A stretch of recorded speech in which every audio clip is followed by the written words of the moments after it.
Salut à tous les amis, aujourd'hui on va parler d'un sujet intéressant qui revient tout le temps, c'est par quelle discipline je dois commencer si je veux performer MMA, ou quelle discipline je dois choisir.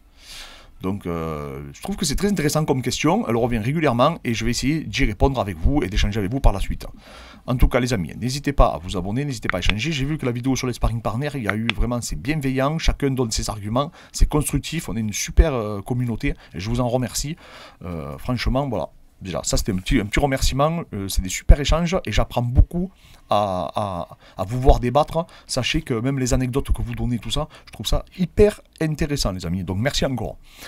Les amis, pour moi, il n'y a pas réellement de réponse. Comme je dis, c'est contextuel la performance. C'est-à-dire que ça dépend déjà où vous êtes, où vous habitez. Est-ce qu'il y a un club de MMA vers chez vous? Est-ce que dans ce club de MMA, il y a plusieurs cours dans la journée? Est-ce que c'est un club municipal? Donc est-ce qu'il y a des cours que le soir? Ce qui n'empêche pas de performer. Hein. Nous, par exemple, on a la Bonne École à Montpellier, c'est un club municipal, ils ont des cours que le soir, mais ils ont des cours tous les jours, donc après ils changent. Par exemple, je sais pas, je dis des bêtises, mais le lundi ils vont faire kickboxing, le soir, le mardi ils vont faire lutte, grappling, etc.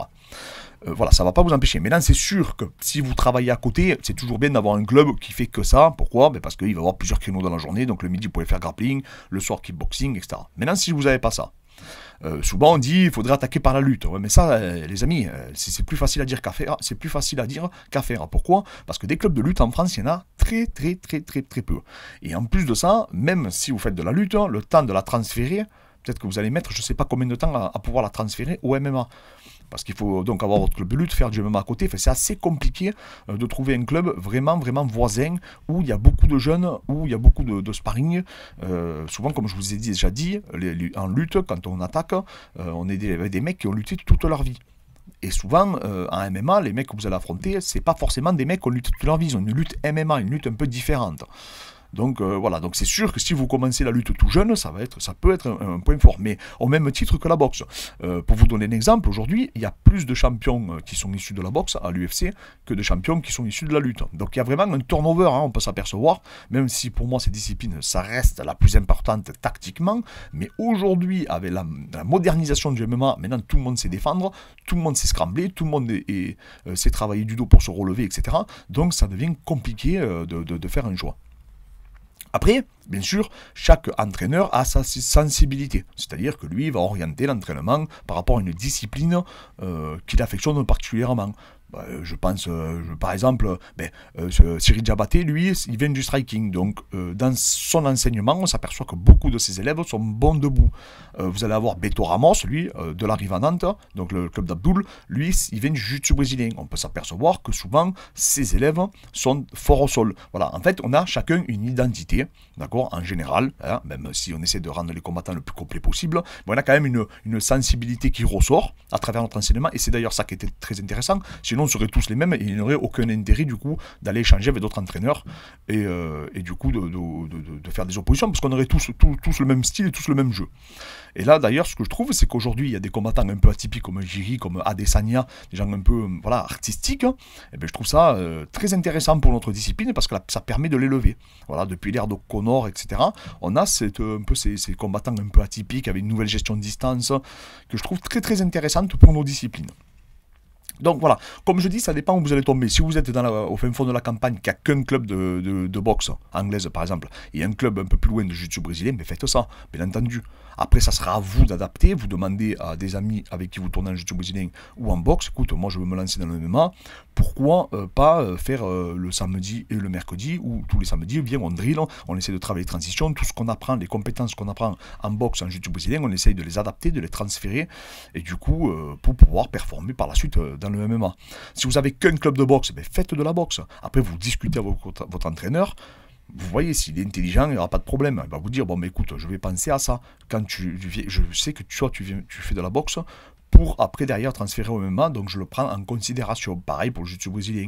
Vous allez dire, voilà, est-ce que je peux tourner sans kimono? Est-ce que je peux tourner avec des gants? Parce qu'aussi, hein, travailler avec les gants en grappling, c'est totalement différent. Quand vous avez quelqu'un dans le dos, c'est très difficile de le soumettre. On l'avait vu avec Marcelo Garcia, à l'époque, il avait beaucoup de difficultés à soumettre le combattant japonais parce qu'il tenait les gants, donc il n'arrivait pas à verrouiller son étranglement. Donc voilà, ça c'est des éléments, c'est des pistes de réflexion que je trouve très intéressantes. Donc c'est à vous les amis, vraiment, de faire des recherches, d'essayer de vous entourer aussi, il faut que... Il y a les qualités humaines aussi qui comptent. C'est-à-dire que des fois, il n'y a pas que l'enseignement. Des fois, peut-être que l'autre, c'est un meilleur entraîneur, mais peut-être ses qualités humaines... Je vous parle personnellement, vous allez moins avoir confiance en lui, humainement parlant, il va réussir il trouvera peut-être pas les mots pour vous motiver, voilà.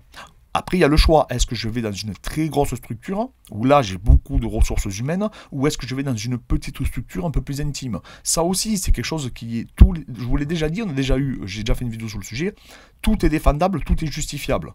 C'est juste votre besoin personnel. Vous pouvez aussi, après, par ailleurs, bifurquer, ou même au sein même de ces grosses structures, je rectifie, au sein même de ces grosses structures, vous pouvez créer des petits groupes.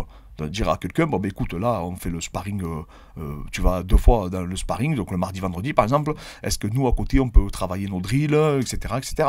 Pourquoi? Parce que comme il y a beaucoup d'intervenants dans des grandes salles, eh bien, en général après derrière on peut faire un travail spécifique. C'est ce qui se passe à l'American Top Team, ce qui se passe à Sanford, ce qui peut se passer au MMA Factory, donc tous les gros gyms qu'on peut retrouver, comme ils ont beaucoup de ressources humaines, on les voit et après ça crée des petits groupes et du coup ils arrivent à s'entraîner aussi de façon un peu plus individualisé. Donc ça c'est très important, les amis, de le comprendre. C'est vraiment, c'est quelque chose qui est pour moi primordial, c'est de comprendre le contexte dans lequel on évolue, les ambitions qu'on a, l'âge qu'on a, être lucide aussi, hein. Si vous attaquez à 40 ans, ça risque d'être compliqué. Si après vous êtes passionné par la discipline, aujourd'hui avec YouTube, franchement, je veux dire, on peut apprendre à faire du MMA, sincèrement. Alors peut-être que vous ne serez pas champion de l'UFC, mais voilà, nous on a créé une académie en ligne avec Fred. Franchement, si quelqu'un écoute, on parle du cash control, on parle de tout, bon, on met des vidéos régulièrement pour essayer, on met un peu de prépa physique, on met de tout, hein, on met pas que du MMA, mais c'est beaucoup axé sur le MMA. Eh bien en fait, ça permet d'évoluer, ça fait des corps de séance, on travaille pareil, tous les systèmes de production d'énergie, on va travailler l'endurance de force, on va travailler, voilà, on vous met des thèmes, on vous met des drills, à travailler sur un sac par exemple aussi. Donc ça c'est vachement intéressant. Si vous êtes qu'avec un copain à vous et que malheureusement il n'y a pas de salle, mais franchement vous pouvez déjà faire de très bonnes choses et progresser. Et après, de temps en temps, vous allez à la ville la plus proche, si elle est à 200 ou 300 km, je ne sais pas, vraiment là où il y a un gros club, et vous allez tourner, changer, pour avoir de l'opposition, savoir les axes d'amélioration que vous devez travailler. Donc voilà, ça, n'hésitez pas. Aujourd'hui, on est connecté, on peut échanger, il faut en profiter. L'information sur Internet, alors il y a de tout, je suis d'accord, il y a aussi des choses qui sont complètement farfelues, mais il y a des éléments qui sont très intéressants.